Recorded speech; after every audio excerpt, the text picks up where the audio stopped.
Bonjour à toutes et à tous, bienvenue dans le podcast là sur Hello Big Rusty. Oh, Salut wow. Guillaume, salut tout le monde. He's ready to roll, ready to bang. Et là justement, en parlant de bang, on parle de Bader Hari, 92 KO en carrière, oui, mais c'est pas un petit mais, vous le savez, toute l'admiration que l'on porte à la légende Bader Hari, mais là il va jouer très très gros lors du Glory 80, revanche face à Arek Arkadiusz. Si vous avez vu le combat, nous on l'avait... Arek Wrozek, on l'avait vu en direct, on était absolument dégoûté. Je n'avais jamais vu Russ comme ça, mais rendez-vous compte, 2 ou 3 knockdowns de mémoire pour Bader Hari et cette head kick sortie de nulle part qui a complètement séché la légende. Hein. On va le revoir. On va le revoir. C'était pas de la chance, quoi. Ah oui, non, clairement, oui, non, c'était pas de la chance. Mais je veux dire, quand je dis de nulle part, au regard du déroulé du combat, qui a complètement séché Bader Hari. Et nouvelle défaite malheureusement pour lui, Bader Hari qui officiellement n'a toujours pas gagné un seul combat au Glory, puisque souvenez-vous, il avait été épinglé par la patrouille lors de sa victoire, sa seule victoire en carrière par décision, enfin en carrière au Glory, par décision unanime. Mais juste avant qu'on lance le générique, je tiens à dire, et c'est ça qui fait sa légende, et c'est ça qui fait la légende des gars qu'on surkiffe de manière générale, qui sont des guerriers. Il a perdu tous ses combats au Glory en mettant des knockdowns à tout le monde. C'est extraordinaire. C'est clair que c'est complètement fou. Et puis, oui, parce que juste avant, ça aussi, j'étais là pour le coup, j'étais vraiment dégoûté lors de la revanche contre Rico Verhoeven, mais ça, c'est une autre histoire. Générique. Soit.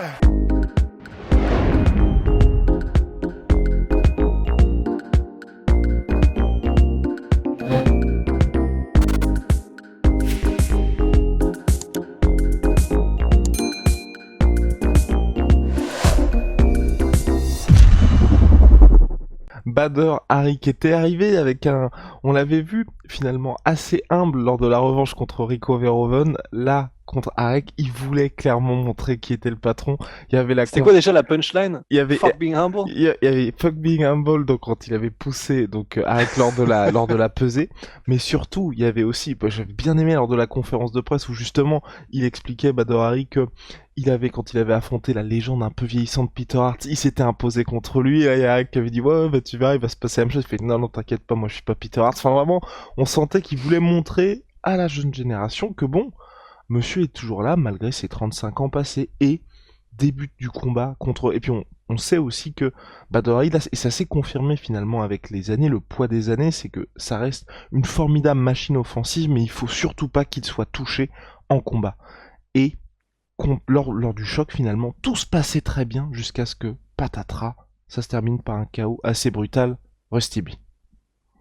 Ouais, c'est ça. En fait, c'est ce qui a fait que le combat a été très frustrant, et surtout l'issue de ce combat a été très frustrant, parce que le combat en lui-même était très plaisant, mais c'est que effectivement le KO que met Arek Wrozek, il sort pas de nulle part, parce que c'est vrai que je l'ai re-regardé ce matin, du coup, il le tente plusieurs fois dans le combat, le fait de mettre ce high kick en gardant les protections, tu vois, juste pour prendre entre guillemets le moindre risque possible et essayer de caler un kick qui finirait le combat. C'est une de ses spécialités, le kick du gauche à Arek Wrozek. Et plusieurs fois pendant le combat, en fait, il place ce high kick là, Arek Wrozek, en reculant, généralement contre les cordes, et sauf que les 2 fois où il essaie de le placer avant, Bader Hari a sa garde.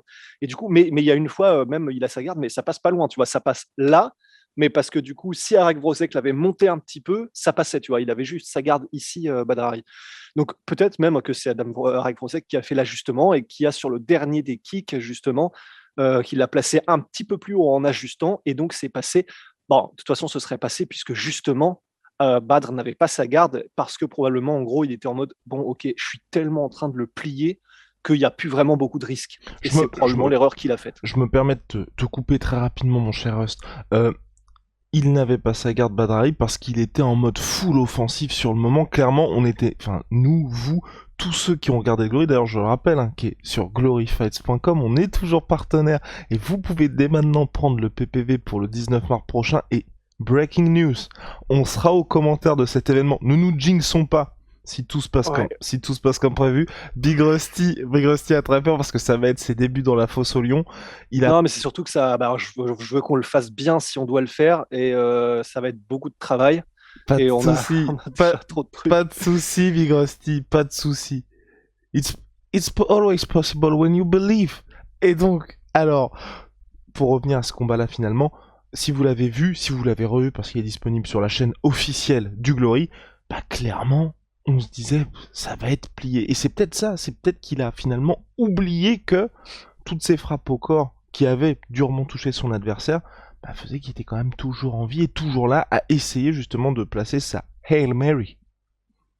Mais ouais, c'est sûr, c'est sûr. Mais c'est ça qui est dur, c'est qu'en fait, nous tous, je pense que en fait, ce qui est extrêmement compliqué, c'est de garder cette discipline et ce pragmatisme. Je sais pas, sur Terre, je pense qu'il n'y a pas beaucoup d'êtres humains qui seraient capables de le faire, en fait. Dans le sens, tu lui as mis 3 knockdowns en 4 minutes à un mec qui est dans le top 10 mondial des kickboxers poids lourds.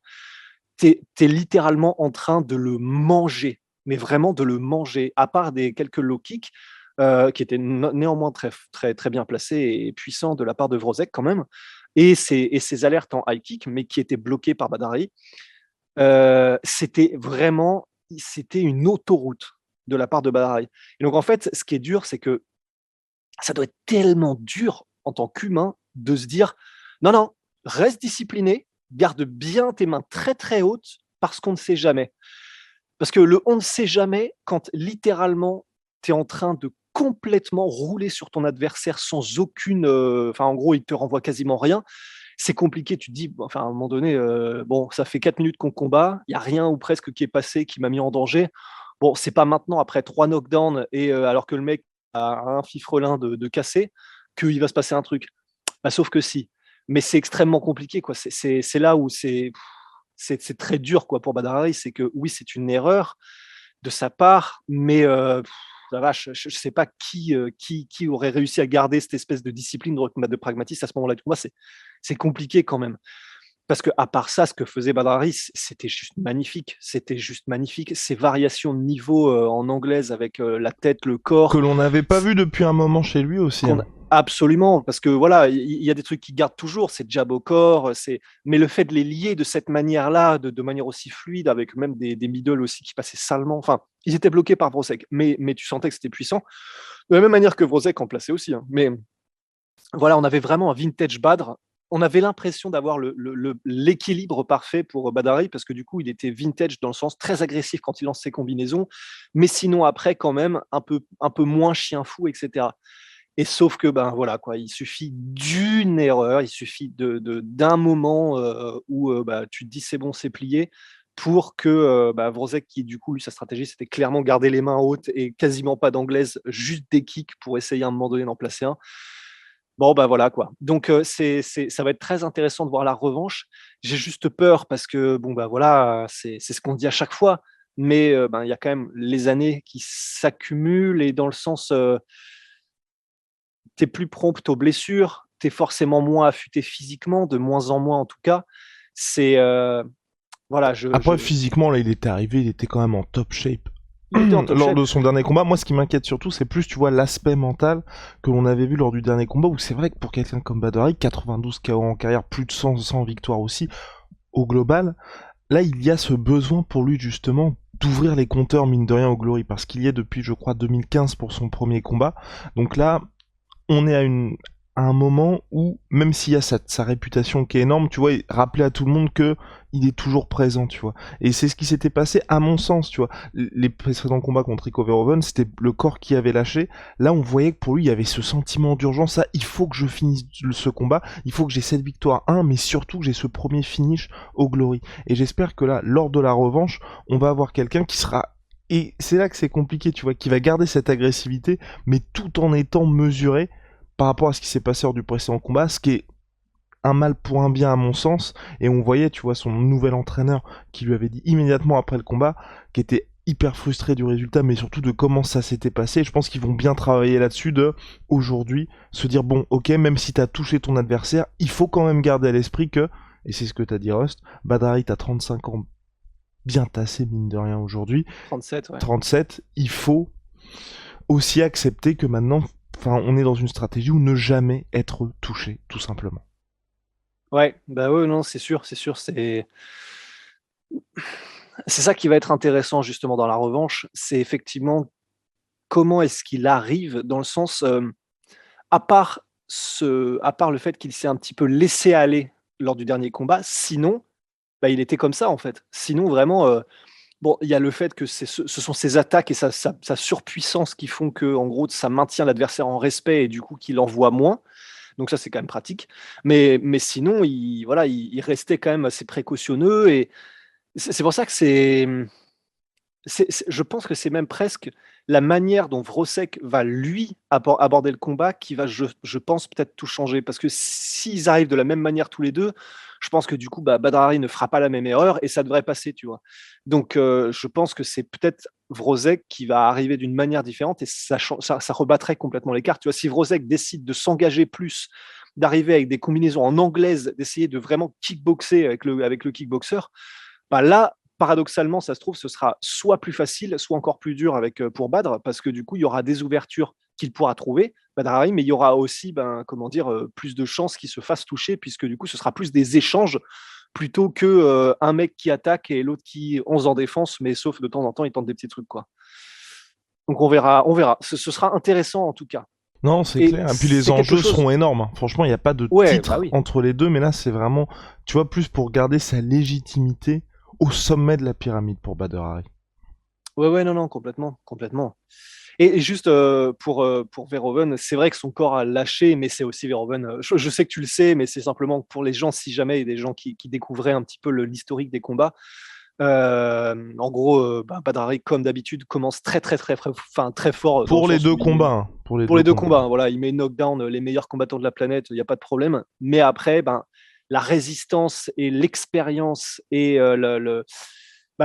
comment dire, le talent et Non, le niveau de kickboxing aussi, tout simplement, de Verhoeven qui faisait qu'il revenait de toute façon. et le travail de sabre de Verhoeven, parce que Ah vous avez oui, pu le voir, je pense aussi lors de son dernier combat absolument monstrueux face à Jamal Ben Sadiq, oh là, on a quelqu'un qui est vraiment sur une stratégie de 5 rounds tout simplement pour Rico Verhoeven et qui récolte les dividendes dans les championship rounds où ouais, clairement grave. aujourd'hui, il y a très très peu d'autres athlètes qui ont cette expérience-là en kickboxing et généralement, enfin, vous avez vu ce qui s'était passé contre Ben Sadiq et même récemment contre Badr Hari, les deux premiers rounds, quand il est face à des adversaires de ce calibre, parce que quand il fait des tournois à la tranquille, clairement il roule sur tout le monde, les deux premiers rounds c'est compliqué pour lui, mais ensuite là il y a la machine qui s'enclenche et terminé.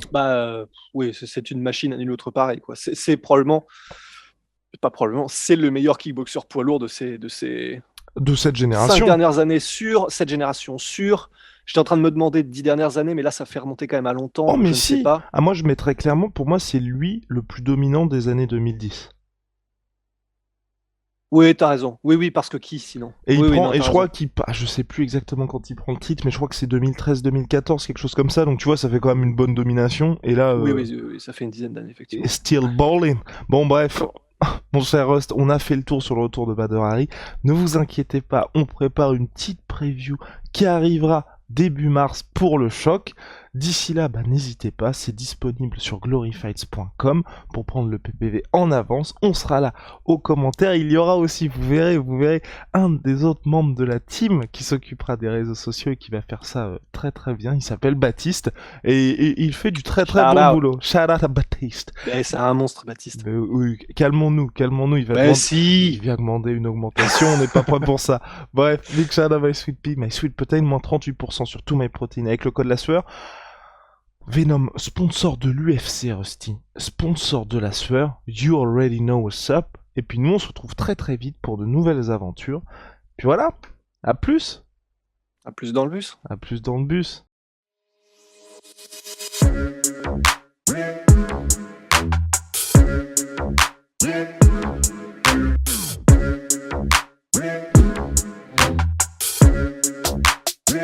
I'm fucking coming for you!